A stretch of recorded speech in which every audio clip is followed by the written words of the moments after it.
আমাদের ভালো লাগাতে সকলকে অনেক অনেক অনেক স্বাগত জানিয়ে আমার আজকের গল্প আরম্ভ করছি। আজকের গল্প শুভর মা। গল্পটি তাহলে শুরু করি। আজ মাধ্যমিকের রেজাল্ট বেরোবে শুভর। কত বছর ধরে সরমা এই দিনটার অপেক্ষায় আছে। সব কাজের বাড়িতে ছুটি নিয়ে আজ শুভর সঙ্গে ওর স্কুলে এসেছে। কিছুক্ষণ পরই লিস্ট ঝোলানো হবে, তারপর রেজাল্ট দেবে। সব মায়েরা এদিক ওদিক জটলা করছে। সে কাউকে তেমন চেনেও না। শুভ তো একা একাই স্কুলে আসে। তাছাড়া তার মতো কাজের মাসির সাথে কেই বা আর কথা বলতে চায়। স্কুলের এক কোণে একা দাঁড়িয়ে তার ফেলে আসা দিনের কথা ভাবছে সরমা। সরমার যখন বিয়ে হয় তখন ও সবে ক্লাস 8 থেকে 9-এ উঠেছে। তাদের বস্তির ডলি পিসিমা তার দেওরের ছেলে রবিনের সঙ্গে তার সম্বন্ধ করে। ছেলে রিক্সা চালালেও কোনো নেশা ভাঙ করে না, খুবই পরিশ্রমী, আর কোনো দাবি দেওয়া নেই শুনে তার বিধবা মা বিয়ে দিতে রাজি হয়ে যায়। তাদের মতো ঘরে এরকম ছেলে পাওয়াই যায় না। ওদের বস্তির পিন্টুদা টুকটাক ইলেকট্রিকের কাজ করে, দিনরাত নেশা করে, সাট্টা খেলে। তাও বিয়ের সময় ঘড়ি, আংটি, সাইকেল ও 15,000 টাকা নগদ পেয়েছে।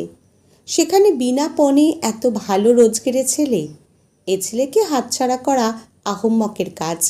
কিন্তু বিয়ের পর রবীন্দার চেতলার বস্তিতে এসে সরমা দেখে ডলি পিসিমার বলা সব কথাগুলোই মিথ্যে। সেই সঙ্গে আরও অনেক গুণের কথাও জানতে পারে সে। রবিন 2 দিন রিক্সা চালায় তো 4 দিন মদ খেয়ে রাস্তায় পড়ে থাকে। বেশি কিছু বললে তার গায়ে হাত তুলতেও দ্বিধা করে না। তবে শাশুড়ি মা খুব ভালো, কিন্তু ছেলেকে কিছু বলার সাহস তারও নেই। ছেলেকে কিছু বললে তার গায়েও হাত তুলতে দ্বিধা করে না রবিন। পাশের বস্তি রমা বৌদির সাথে অবৈধ সম্পর্কও আছে রবিনের। যেটুকু রোজগার করে তা মদ আর রমা বৌদির পেছনেই ঢালে। ফলে বিয়ের পরের মাস থেকেই তাকে 4 বাড়ির ঠিকে কাজ ধরতে হয়েছে। প্রথম প্রথম সে ভাবত, এ কি বিয়ে হলো তার। এর থেকে মায়ের কথায় বিয়ে না করে কষ্ট করে পড়াশোনাটা চালিয়ে গেলে হয়তো একটা ভালো কাজ জোটাতে পারত, নিজের মাকেও দুমুঠো খেতে দিতে পারত। মাঝে মাঝে মায়ের উপর ভীষণ অভিমান হয়। সে কি এতই গলগ্রহ হয়ে গিয়েছিল যে 7 তাড়াতাড়ি তাকে বাড়ি থেকে তাড়াতে হলো? এর থেকে কলসি দড়ি বেঁধে তাকে জলে ফেলেই দিতে পারত। কিন্তু আবার পরক্ষণেই ভাবে, কী বা করতে পারত মা। মাঝে মাঝে মায়ের সাথে দেখা করতে যায় এবং বানিয়ে বানিয়ে মাকে তার সুখের কথা বলে। মা চুপ করে থাকে। মায়ের কাছে কি আর লুকানো যায় কিছু? প্রথম প্রথম লোকের এঁটো বাসন মাজতে তার কান্না পেত, কিন্তু পেট বড় বালায়।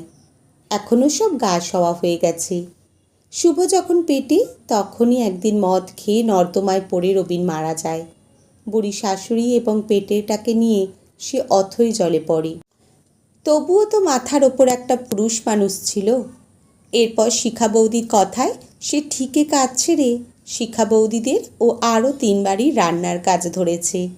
শিখা বৌদি সব ব্যবস্থা করে দিয়েছে। শিখা বৌদিকে সে কোনো দিন ভুলতে পারবে না। আপদে বিপদে শিখা বৌদি ও রতনদা তার জন্য যা করেছে তা নিজের দাদা বৌদি থাকলেও করতো না। শুভর যখন 3 বছর বয়স, তখন আচমকা 2 দিনের জ্বরে তার শাশুড়ি মা মারা যায়। নিজের মা তো কবেই পরপারে চলে গেছে। বিধবা মেয়ের মুখ আর তাকে দেখতে হয়নি। এইটাই যা সৌভাগ্য। শুভকে একা বস্তির ঘরে রেখে কিভাবে কাজে যাবে ভেবে সে যখন কোনো কুলকিনারা পাচ্ছিল না, তখন শিখা বৌদি শুভর দায়িত্ব নেয়। যতক্ষণ সে অন্যান্য বাড়ির কাজ সারত, ততক্ষণ শুভ শিখা বৌদিদের বাড়িতেই থাকত। ওদের ছেলে মেয়ে না থাকাতে শুভকে একদম নিজের ছেলের মতোই ভালোবাসে দাদা ও বৌদি। এই 2 বছর তো বেশিরভাগ সময় শুভ ওদের বাড়িতেই ছিল। ওদের নিচের ঘরেই পড়াশোনা করত শুভ। এমনকি অঙ্ক এবং ইংরেজির মাস্টারের টাকাও শিখা বৌদি দিয়েছে। রতনদা বলেছে, শুভ যত দূর পড়তে চায় ওরা পড়াবে। ভালোভাবে পাশ করলে চাকরির ব্যবস্থাও করে দেবে দাদা। দাদার অনেক চেনা জানা আছে। সত্যি এখন সে ভাবে তার ভাগ্যটা ততটাও খারাপ নয়। না হলে এত ভালো দাদা বৌদি পায়? ওর তো সরমা নামটাও ভুলতেই বসেছে। শিখা বৌদি ছাড়া সবাই ওকে শুভর মা বলেই ডাকে। ওর অবশ্য তাতে কোনো আপত্তি নেই, ও তো শুভকে আঁকড়েই বেঁচে আছে। শুভ আর এই দাদা বৌদি ছাড়া কে আছে ওর?